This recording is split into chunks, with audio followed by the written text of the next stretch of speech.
সারা দেশে হোটেল রেস্তোরাঁ দিনের বেলা বন্ধ রাখার জন্য আমরা জোর দাবি জানাচ্ছি। গাইস, আসসালামু আলাইকুম।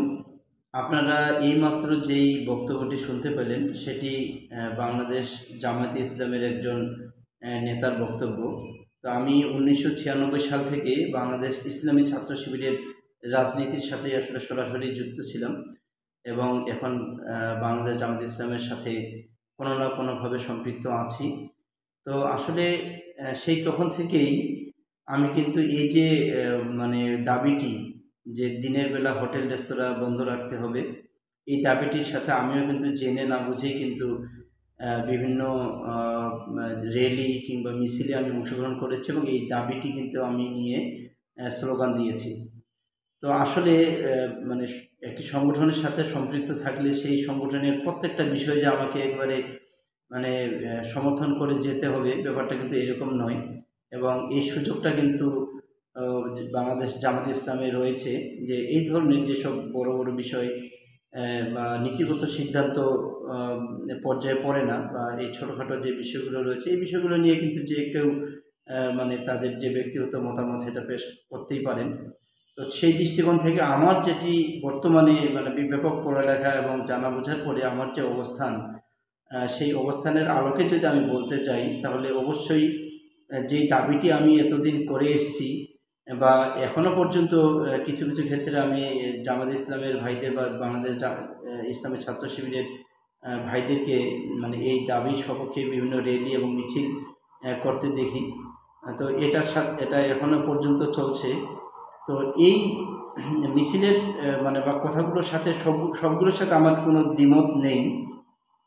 যেমন অশ্লীলতা বেহাপনা বন্ধকরণ করতে হবে, তারপর সিনেমা হল বন্ধ করতে হবে, এই ধরনের যে দাবিগুলো আছে এগুলো একান্তই যৌক্তিক। এবং রমজান মাসে অবশ্যই এই ধরনের অশ্লীলতা বেহাপনা বা বিভিন্ন মিডিয়া বা পেপার পত্রিকায় যে বিনোদনের নামে যে বিশেষ একটাই অধ্যায় ছাপানো হয়, এই যে এই জিনিসগুলো অশ্লীলতা ছড়ানোর ব্যাপারে অনেক নিয়ামক ভূমিকা পালন করে। এবং টিভিতেও দেখা গেছে যে বিভিন্ন সাংস্কৃতিক অনুষ্ঠানের নাম করে বা বিভিন্ন সিনেমা এইসব প্রচার করা হয়।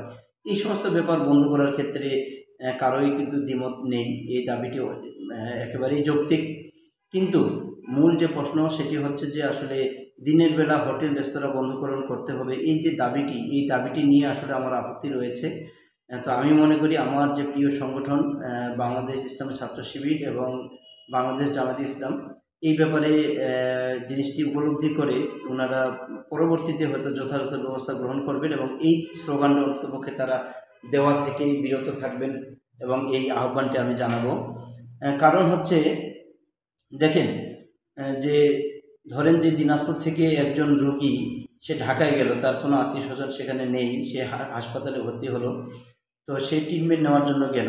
তো এই রোগীটির জন্য তো আসলে রোজা ফরজ নয় এবং তার সাথে যিনারা যাবেন ওনারা কিন্তু মুসাফির।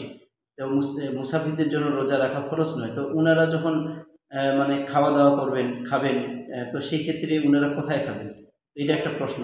তো অবশ্যই ওনারা হোটেলে খাবেন, কিন্তু হোটেল যদি বন্ধ থাকে তো সেই ক্ষেত্রে তো তাদের জন্য বিশাল একটা অসুবিধা হয়ে দাঁড়াবে। তো এই ধরনের বাংলাদেশে এখন যেহেতু একটু বৈশ্বিক যুক্ত, এক প্রান্ত থেকে আরেক প্রান্তে মানুষের বিভিন্ন কারণে ব্যবসার প্রয়োজনে হতে পারে, সেটা আরও অন্যান্য বিভিন্ন প্রয়োজনে হতে পারে, মুসাফির হিসেবে যেতে পারে বা রোগী যেতে পারে, বিভিন্ন হাসপাতালে ভর্তি থাকতে পারে। তো তাদের ক্ষেত্রে তো এটা রোজা রাখা ফরজ নয়। তো সেই ক্ষেত্রে তাদের খাবারের প্রয়োজন পড়ে। আবার যারা অমুসলিম আছেন, অমুসলিমদের জন্যও তো একটা খাবারের তাদের জন্য তার রোজা মানে যেহেতু তারা অমুসলিম, তো ওনারা রোজা রাখবেন না, এটাই তো স্বাভাবিক। তো সেই ক্ষেত্রে তারা কি খাবেন? তাদেরকে তো খেতে হবে। তো মানে বিভিন্ন পেশাগত কারণে হোক বা বিভিন্ন কারণে এক একজন এক এক প্রান্তে কিন্তু চলে যান, তো সেখানে তো তাদের নিজস্ব বাড়িঘর বা নিজের রান্না করে খাওয়ার ব্যবস্থা নেই, সেখানে হোটেলেই তাদের একমাত্র ভরসা। আর হোটেলটা যদি বন্ধ থাকে সেই ক্ষেত্রে তারা তো অসহায় হয়ে যাবে। তো এই যে মুসাফির বা যারা হচ্ছে মানে বিভিন্ন রোগাক্রান্ত ব্যক্তি এবং অমুসলিম যে ভাইয়েরা রয়েছেন তাদের জন্য তো হোটেল রেস্তোরাঁ খোলা রাখাটা অবশ্যই গুরুত্বপূর্ণ। তো এটা আমার কাছে ইসলামী মৌলিক যে মূলনীতি আছে বা যে মূলনীতি রয়েছে সেই মূলনীতির একেবারে পরিপন্থী বলে মনে হয়েছে। এবং আশা করি আমার এই প্রিয় সংগঠন ভবিষ্যতে এই ধরনের স্লোগান দেওয়া থেকে বিরত থাকবেন।